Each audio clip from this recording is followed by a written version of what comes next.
오늘 추수감사주일인데요. 우리 하나님께서 우리들에게 주시는 말씀 보겠습니다. 우리 고린도 후서 11장 22절에서 33절입니다.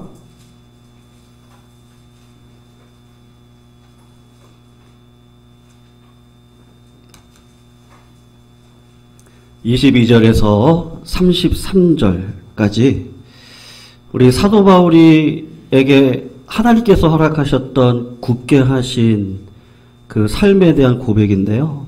그 고난을 한번 이렇게 어떻게 당했나 한번 생각해 보시면서 같이 교독으로 읽고 마지막 33절은 같이 읽도록 하겠습니다. 22절 제가 먼저 읽습니다. 그들이 히브리인이냐? 나도 그러하며 그들이 이스라엘인이냐? 나도 그러하며 그들이 아브라함의 후손이냐? 나도 그러하며 그리스도의 일꾼이냐? 정신없는 말을 하거니와 나는 더 그러하도다. 내가 수고를 넘치도록 하고 옥에 갇히기도 더 많이 하고 매도 수없이 맞고 여러 번 죽을 뻔하였으.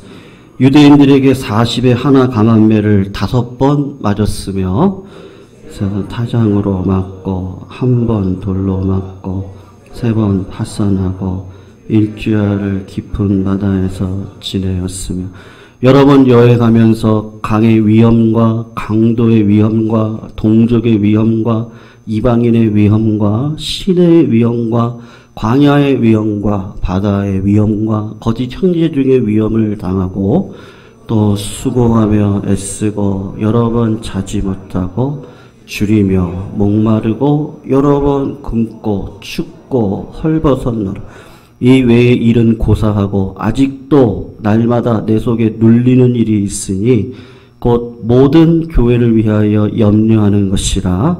누가 약하면 내가 약하지 아니하며 누가 실족하게 되면 내가 애타지 아니하니 내가 부득불 자랑할진대 내가 약한 것을 자랑하리라. 주 예수의 아버지 영원히 찬송할 하나님이 내가 거짓말 아니하는 것을 아시느니라.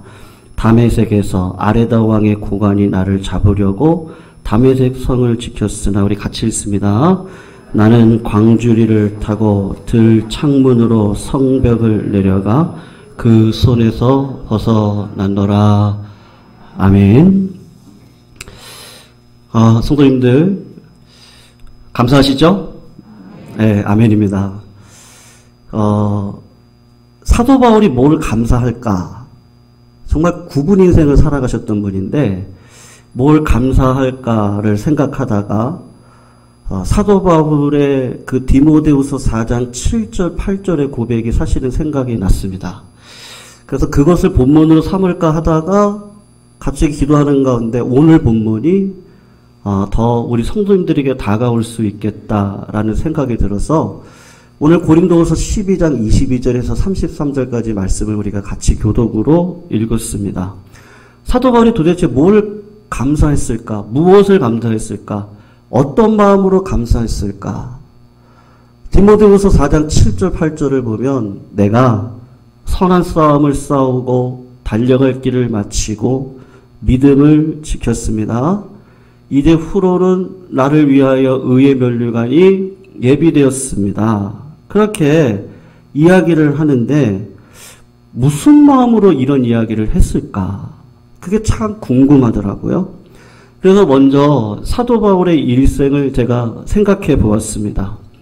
성도님들 한 15분 정도만 제가 사도 바울의 인생을 말씀드릴 테니까 꼭 집중을 하시고 꼭 들어주셨으면 좋겠어요. 그거 지나고서는 제가 적용으로 말씀을 꼭 드릴 겁니다. 여러분, 사도 바울은요 60여 년의 인생을 살았습니다. 60년의 인생을 딱 반으로 나눌 수가 있는데 30년의 인생은 유대주의자로 살고 30년의 인생은 주님의 복음을 증거하는 자로 이 땅을 살아가게 됩니다. 여러분 30년의 인생 유대주의자로 살아갈 때 유대인의 가문에서 태어나서 유대주의 교육을 받고 열심히 많아서 교회를 핍박하면서 살았습니다. 나이 30이 되었을 때 다메섹에서 부활하신 예수 그리스도를 만나죠. 그리고 부활하신 예수님을 만나서 믿게 된 다음에 그의 일정이 어떻게 되냐면 다메섹에서 3년 동안 사역을 하게 됩니다. 오늘 보면 마지막에 나와 있는 이 구절들이 다메섹에서 3년 동안 사역한 결과인데, 사역을 하다가 생명의 위협을 받아서 도망가서 어디로 가냐면 예루살렘으로 가요. 예루살렘으로 가서 누구를 만나느냐? 바나바를 만나가지고 그 당시 베드로를 비롯한 유명한 사도들을 잠깐 만나서 인사를 하고, 그리고 난 다음에 어디로 돌아가냐면 자기 고향 다소로 돌아갑니다. 다소로 돌아가서 10년의 세월을 지나게 되는데, 10년 동안 무엇을 했는지 성경에서는 이야기하지 않지만 추측컨대 말씀을 깊게 파면서 예수 그리스도의 관점에서 구약부터 쭉 한번 읽어가면서 연구를 했던 것 같습니다. 그래서 30살에 회심해서 다메섹에서 10년을 지냅니다. 그러면 나이가 몇 살이에요? 한 40살 정도가 됐겠죠. 40살 정도가 되었을 때 바나바가 찾아옵니다. 다소로 찾아와서 안디옥 교회로 데리고 가서 1년 동안 바나바와 함께 안디옥 교회에서 사역을 하고, 1년이 지나고 난 다음에 성령님의 음성을 따라서 기도하며 금식해서 사도 바울과 바나바를 선교사로 파송하는 일들을 안디옥 교회에서 진행을 하게 됩니다. 그러니까 성도님들 40대 초반에 1차 전도 여행을 떠나게 되고, 그리고 50대 초반에 2차 전도 여행을 떠나게 되고, 50대 후반에 3차 전도 여행을 떠나게 되고, 60살 어간쯤 되어졌을 때 로마 감옥에 갇혀서 2년 동안 가택연금을 받다가 풀려나서 2년 동안 자유롭게 복음을 증거하다가 어디까지 갔냐면 스페인까지 가서 복음을 증거하고 예루살렘에 돌아왔는데, 그때 예루살렘에서 큰 불이 일어나게 되고요. 그 불로 인해서 네로 황제가 유대인들을 잡아 죽일 때 베드로와 사도 바울이 거기서 죽게 되는 인생을 살아가게 됩니다. 여러분, 사도 바울의 삶을 개관하면 이렇습니다.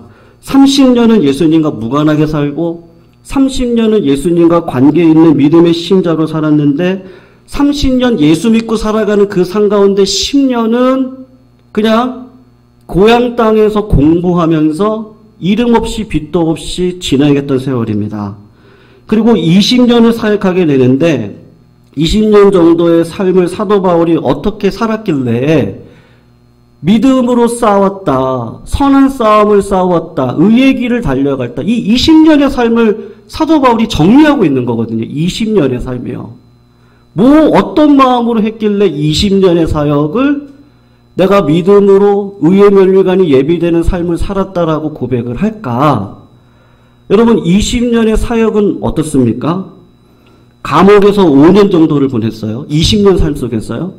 로마 감옥에서 2년 반 정도, 가이사랴 감옥에서 2년 넘게 감옥 생활을 합니다. 그러면 15년이 남죠. 15년 중에서 5년은 에베소라고 하는 지역에서 3년 동안 말씀 사역을 하게 되고, 고린도 교회에 가서 정착을 해서 말씀을 전하고 편지 쓰는 일들을 합니다. 그리고 나머지 10년은 뭐냐 하면 전도 여행을 했던 거예요. 1차, 2차, 3차 전도 여행을 다니면서 예루살렘에서부터 소아시아 지방, 그리스, 로마, 그리고 여러 선도 멀리 스페인까지 10년 동안 복음 사역을 했습니다. 20년, 그러니까 3차 전도 여행 중에 오늘 본문 고린도 후서를 썼으니까 여러분, 거의 인생의 마지막 끝자락 한 5년 정도 남겨놓고 지금 사도 바울이 오늘 고백을 지금 하고 자랑을 하고 있는 것입니다. 여러분, 오늘 본문을 보시면 사도 바울의 삶의 다른 모든 사도들보다 교회를 섬기는 일에 어떻게 했다 그래요? 수고를 더 많이 했다. 그렇게 이야기를 합니다. 에베소에서 있었던 사역이 잘 기록되어져 있는데, 안식일마다 회당에서 유대인들을 가리키고, 그것이 끝나고 난 다음에는 성경 공부도 가리키고 하나님 나라에서 강론을 했을 거예요. 그리고 난 다음에 시간이 남으면 가가호호 성도님들의 가족을 돌아다니면서 위로를 하고 격려를 하고 신앙으로 살아갈 수 있도록 든든히 세워주는 일들을 에베소에서 감당하게 됩니다. 여러분, 베드로 같은 경우는 아내와 함께 예루살렘 어떻게 보면 뭐라고 할까요? 큰 교회라고 할까요? 대형 교회를 섬겼습니다. 그러니까 대형 교회에서 물질적으로 지원을 다 받아가면서 섬겼어요. 그건 베드로에게 주신 하나님의 특별하신 뜻인데 사도 바울은 20년간 선교 사역을 하는 가운데 선교 사역을 도와줬던 교회가 거의 없습니다. 빌립보 교회가 바울의 필요한 것을 두어 번 도와준 적은 있었지만 사도 바울은 교회와 선교 사역을 하면서 복음에 해가 되지 않기 위해서 어리고 힘이 없는 교회의 도움을 받아 사역하고 싶은 마음은 전혀 없는 거예요. 그래서 20년 동안 어떤 마음으로 사역을 했나? 텐트 메이킹, 장막을 치면서 그 일에 돈을 벌어서 사역을 했던 자가 사도 바울입니다. 그리고 오늘 본문에서 하는 이야기가 뭐냐 하면 고난에 대해서 이야기를 합니다. 매를 많이 맞았어요. 40에 하나 감한 매를 5번이나 맞고 태장을 맞고 돌에 맞았습니다. 20년 사역을 하면서 39대로 채찍을 때리는 걸 5번 맞았다는 것인데 어떻게 때리느냐면 잡힌 사람의 상반신을 다 벗겨냅니다. 그리고 13대씩 3번 때리는 거예요. 그러니까 39대죠. 한 번 때릴 때 13대를 때리는데 상반신 가슴을 향해서 송아지 가죽으로 만든 띠로 채찍으로 가슴을 아주 세게 후려쳐서 13대를 때립니다. 그리고 잠깐 쉬었다가 뒤로 돌려가지고 등을 또 아주 세게 송아지 가죽띠로 또 세게 때립니다. 13대를 때립니다. 그리고 조금 더 쉬었다가 그 등어리가 살이 터지고 피가 나올 정도로 다시 그 등어리를 향해서 13대를 때리는 것이 40에 하나 감한 매를 맞는 것인데 5번 맞았습니다. 여러분, 젊은 사람이 온 힘을 다해서 송아지 채찍으로 때리면 어떨까요? 아플 뿐만이 아니고 이거는 뼈가 보일 정도로 때렸을 테니까 회복하는 게 그렇게 쉬운 문제가 아닐 거예요. 거기다가 3번 태장으로 맞았습니다. 이건 로마 사람들이 행하는 형벌인데 더 잔인하게 가죽끈에다가 납을 매달아서 때리는 게 태장입니다. 이 태장은 사실은 상처가 워낙 크기 때문에 태장을 집행하는 가운데 죽는 죄수들이 많아요. 그래서 이 태장을 3번 당했다고 하니까 아마 이것은 상처가 나는 정도가 아니라 살이 찢어지고 살이 뜯겨지는 괴로움을 당했을 것인데 여러분 그렇게 맞았다고 생각을 해보세요. 후유증이 얼마나 될까요? 아마 몇 년은 됐을 것인데 단단히 골병이 들었을 겁니다. 그러니까 우리가 어떻게 생각할 수 있느냐면 왜 사도 바울이 간질이 걸렸을까? 왜 눈이 안 보인다 그랬을까? 안질이라 그럴까? 얼마나 고생을 했으면요. 정말 그런 병마에 살아가겠습니까? 그러니까는 건강이 결코 좋지 않았을 겁니다. 돌에 맞아 죽을 뻔했습니다. 1차 전도 여행을 갔을 때 디모데가 살았던 루스드라 지역에서 유대주의에 열심인 유대인들에 의해서 돌에 맞아 죽었는데 어느 정도로 돌에 맞아 죽었냐면요. 사도 바울이 돌에 맞고 난 다음에 보니까 죽은 것 같은 거예요. 그래서 믿는 자들이 사도 바울을 성 밖으로 끌에다가 땅에다가 묻으려고 하는데 그때 기적적으로 정신을 깨고 사도 바울이 일어난 거예요. 그 정도로 돌을 맞았으니까 여러분 돌이라고 하는 거 그냥 내 손에 들어오는 돌만 던진 게 아니고 저의 머리같이 생긴 이 큰 돌을 갖다가 이렇게 찍어서 던지는 그런 고난을 당했던 자가 사도 바울입니다. 그리고 강의 위험, 바다의 위험을 당해서 목숨을 잃어버린 적이 여러 번 있었어요. 최소한 3번 파산해서 살소망이 끊어질 때가 있었고 배가 파산해서 일주야를 어둠 속에서 지냈다고 합니다. 여러분 이렇게 사역을 하면 어떤 마음이 들겠어요? 하나님 정말 저를 사도로 불러주신 거 맞아요? 이방인의 빛으로 불러주신 거 맞습니까? 하나님께서 이스라엘 백성들을 인도하실 때 홍해도 갈라주시고 가나안 정복할 때 요단강도 갈라주셨던 하나님, 사도 바울이 죽기까지 각오해서 복음을 증거하는데 하나님은 바다도 안 갈라주시고 바다에 빠져 죽게 하시려고 하시고 강물에 빠져 죽게 하시려고 하시고 목숨을 잃을 뻔한 일들이 참 많았는데 인간적으로 생각할 때 과연 하나님께서 나를 위하시는 거 맞나? 정말로 내가 하는 일에 하나님께서 도움을 주시나? 이런 염려가 매를 맞고 파손하고 돌에 맞아 죽게 되는 경험을 할 때 여러분 사도 바울의 마음 가운데 그런 마음이 안 들겠습니까?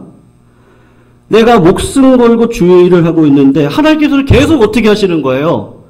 번번이 고난을 주시고 어려움을 주시고 길을 막고 강히 나를 죽이려고 하고 어려움을 주시는 하나님을 사도 바울은 20년 동안 너무나도 익숙하게 경험을 했던 거예요. 강도의 위험, 광야의 위험. 대부분 전도 여행을 배를 타거나 걸어서 다녔을 텐데 소아시아 지역을 갈 때 분명히 걸었을 건데요. 에베소에서 예루살렘에서 에베소가 지중해 타고 이렇게 이쪽에 있거든요. 여기까지 걸어가면 산맥을 타고 걸어가야 되니까 3개월 정도가 걸렸을 겁니다. 산악 지형을 지나고 광야를 지나고 지나갈 때 강도들의 위험을 당하고 여러 번 당하고 생명의 위험을 당했다.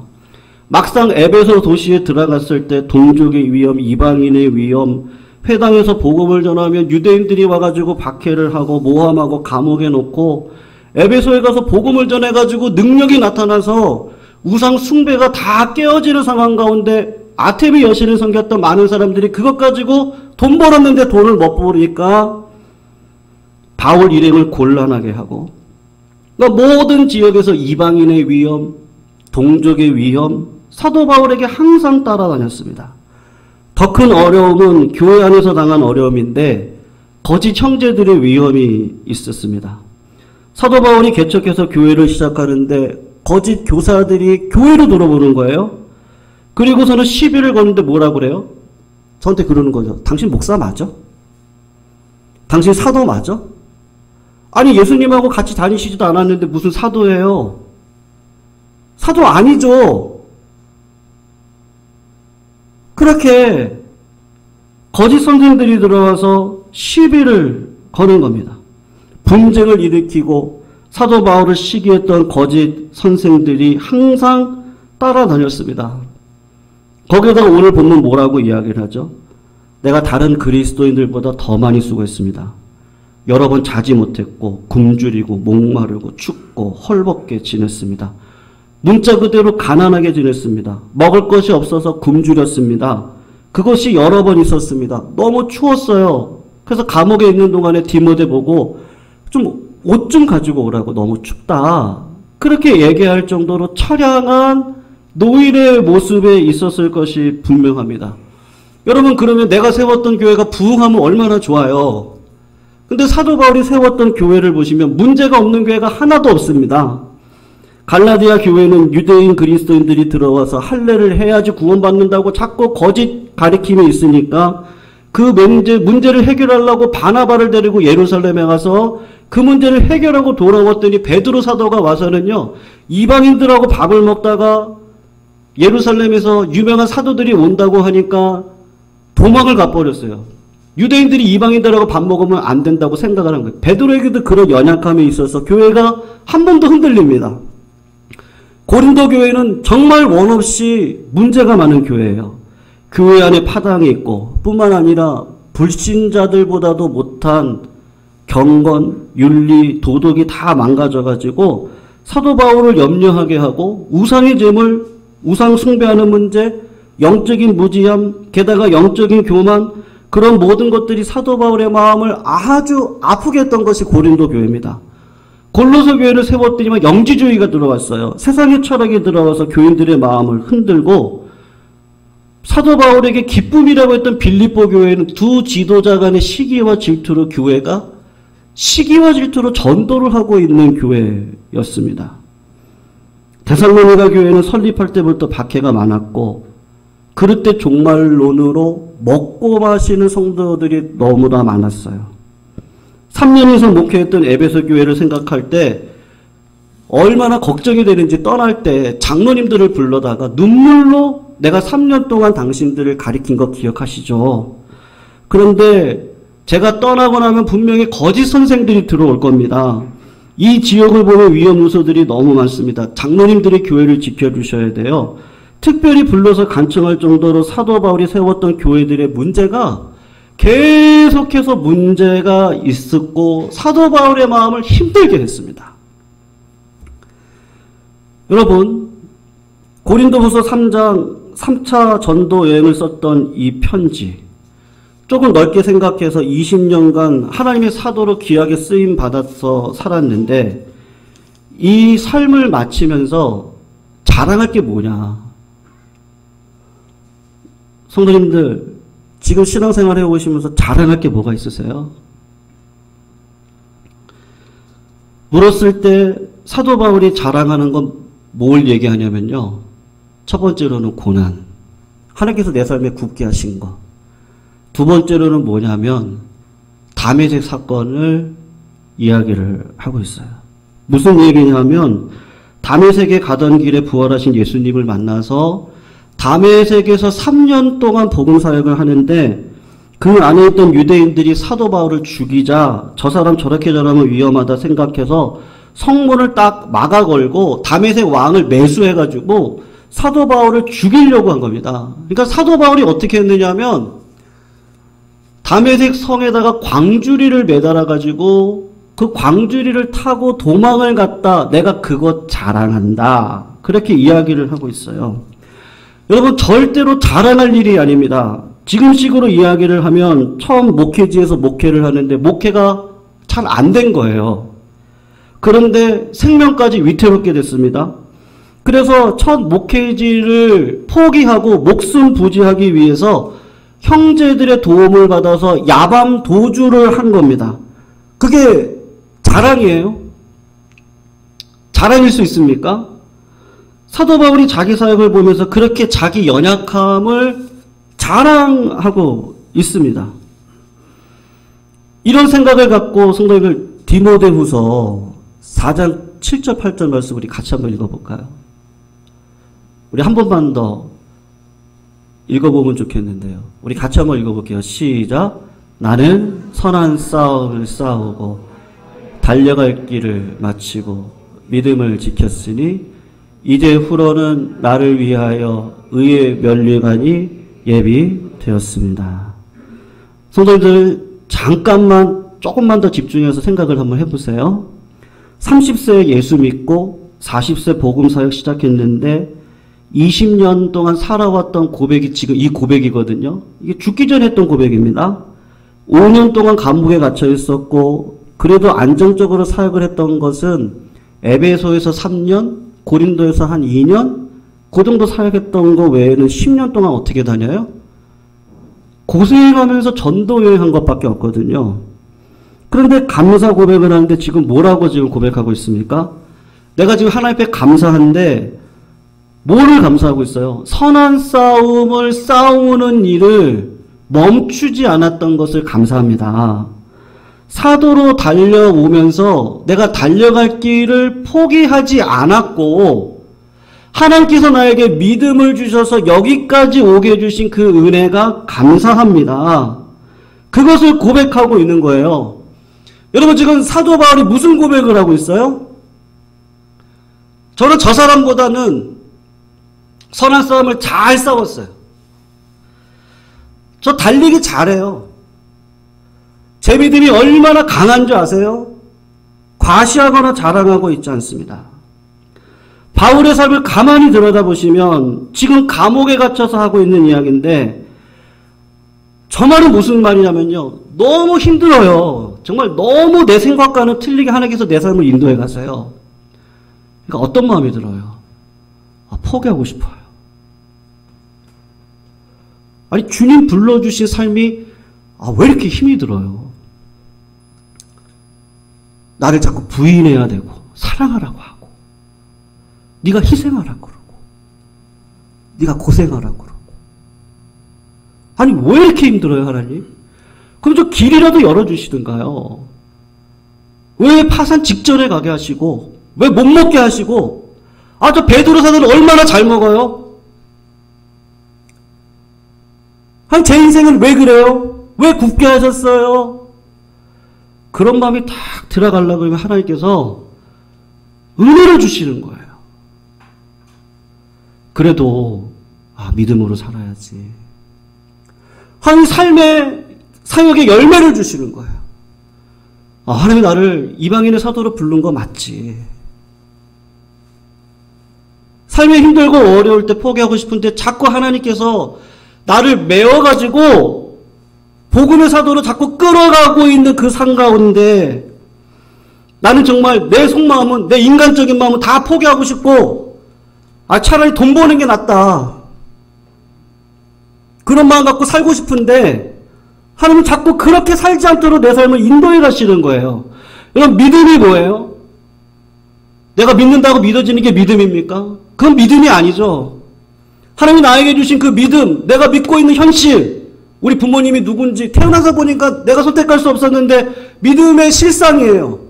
영적으로 보니까, 태어나서 보니까 하나님이 내 아버지예요. 이 교회를 나의 성도로 살아갈 수 있도록 나를 불러주셨어요. 내가 선택한 것 같은데 아니었어요. 하나님이 나를 불러주셨고 이곳 가운데 사역하게 하셨고 직분자로 세워주셨고 은혜 가운데 살게 하셨는데, 아, 근데 왜 신앙생활이 왜 이렇게 힘이 들어요? 사업도 잘 되면 좋겠고요. 직장도 쫙쫙 열렸으면 좋겠고, 우리 교회도 날마다 부흥했으면 좋겠고, 내 건강했으면 좋겠는데, 우리 성도님들의 실제 삶은 어떠세요? 자꾸 하나님께서 구분길로 우리를 인도해 가시고 있는 실제가 우리 가운데 있거든요. 근데 자꾸 우리는 어떤 마음을 가져요? 이 고난 좀 없애주세요. 이 구분것 좀 빨리 치워주세요. 근데 하나님은, 성도님들, 은혜가 뭐죠? 은혜를 파도로 비유를 하는데요. 문제는 그대로예요. 내 앞에 바위덩어리 그대로 있어요. 근데 포기하고 싶어요. 이건 내 힘으로 넘길 수 없는 상황이에요. 다 그래요. 다. 목회도, 우리 성도님들의 자녀를 키워가시는 인들도, 내 건강의 문제도, 죽음 앞에 그 믿음을 고백하는 문제까지 내 힘으로는 안 돼요. 내가 어떻게 죽음을 이겨요? 그런데 신기해요. 예수 그리스도의 은혜가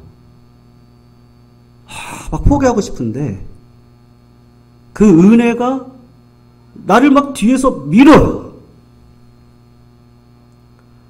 그래서 어떤 마음이 들죠? 아, 기도해야지. 이렇게 살다가는 죽을 인생밖에 안 되는데 어차피 죽는 거 믿음으로 살아가야지. 그런 마음이 들어요. 여러분, 사도 바울이 내가 선한 싸움을 싸울 수 있도록 하나님이 은혜 주셨어요. 아, 그런 말씀 하지 마세요. 당신처럼 교회를 이렇게 많이 개척하신 분이 어디 있어요? 아, 그런 말씀 하지 마세요. 아니, 당신처럼 그렇게 은사 있는 분이 어디 있어요? 손 쓰건만 얹어도 낫게 하시는 그 은사가 있는데, 아, 그런 말씀 하지 마세요. 당신이 얼마나 대단한 사도인데요. 근데 사도 바울이 자랑하는 게 뭐예요? 그것도 하나님이 주신 은사고, 제가 자랑할 거예요. 다메섹 사건 하나 자랑하고 싶어요.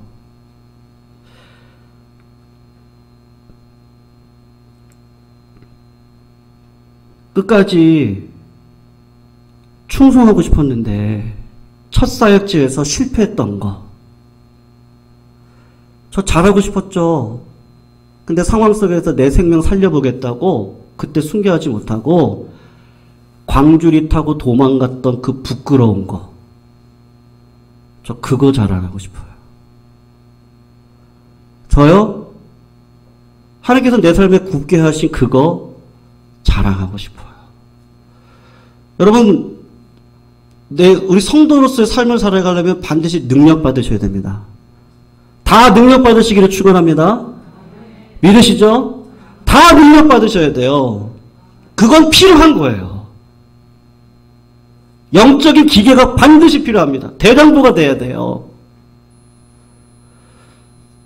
근데 하나님께서 원하시는 건 뭐예요?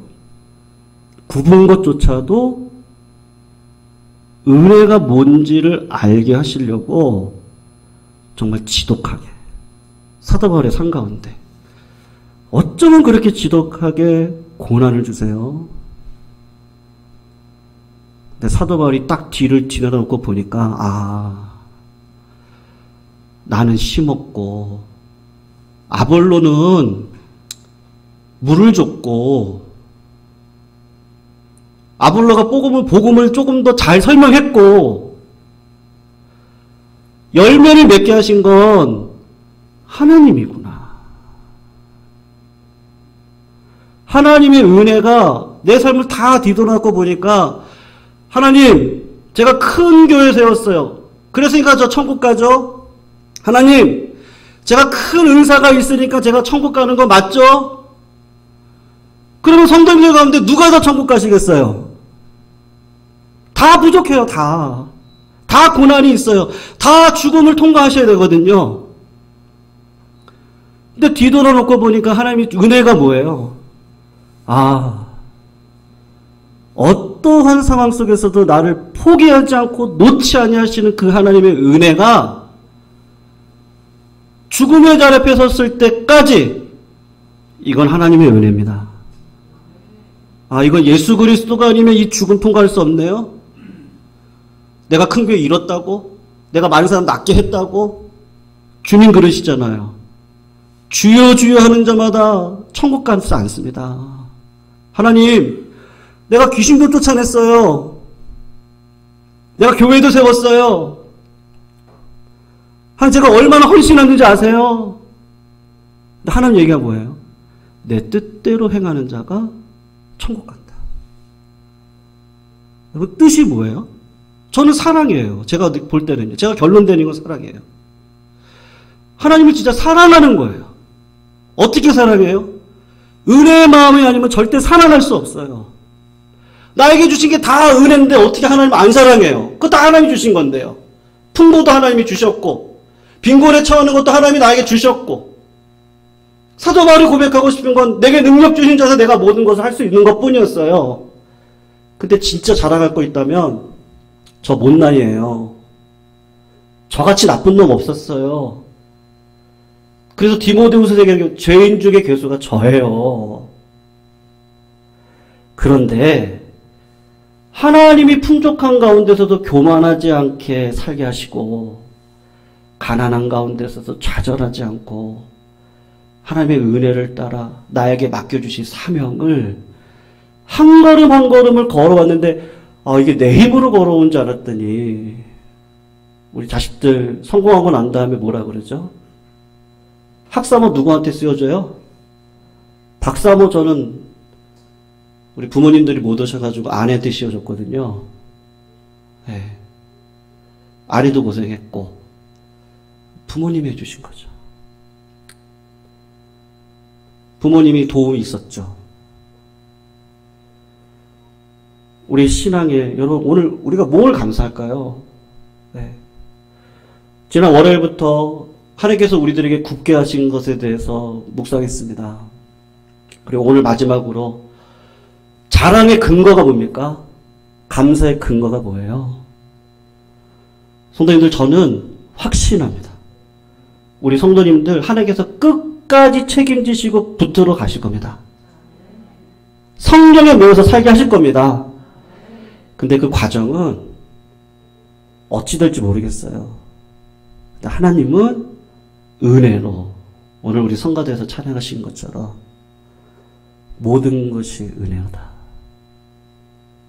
나는 죽을 수밖에 없는 죄인이었는데 이렇게 교회도 세워갈 수 있는 직분자로 나를 세워주시고 나 진짜 아무것도 아닌데 나를 목사 만들어주시고 나 진짜 아무것도 아닌데 살아갈 수 있는 힘을 주셔서 여기까지 오게 하셨구나. 사도 바울이 자랑하고 싶은 거 저 도망자였어요. 저 진짜 목회자 아니었어요. 처음에 시작할 때. 근데 하나님이 은혜 주셔서 이방인의 사도로 목회자 삼아 주셨네요. 나 그런 놈 아닌데. 하나님 감사합니다.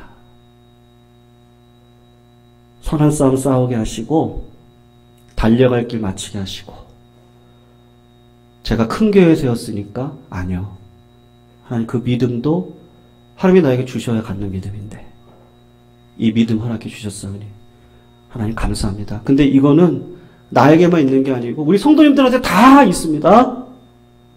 그러니까 성도님들 오늘도 믿음으로 사시기를 축원합니다. 그러면 의의 면류관이 예비되어 있습니다. 내가 선한 싸움 싸우고자 싸운 것도 아니고 하나님 나에게 힘주셔서 싸운 겁니다.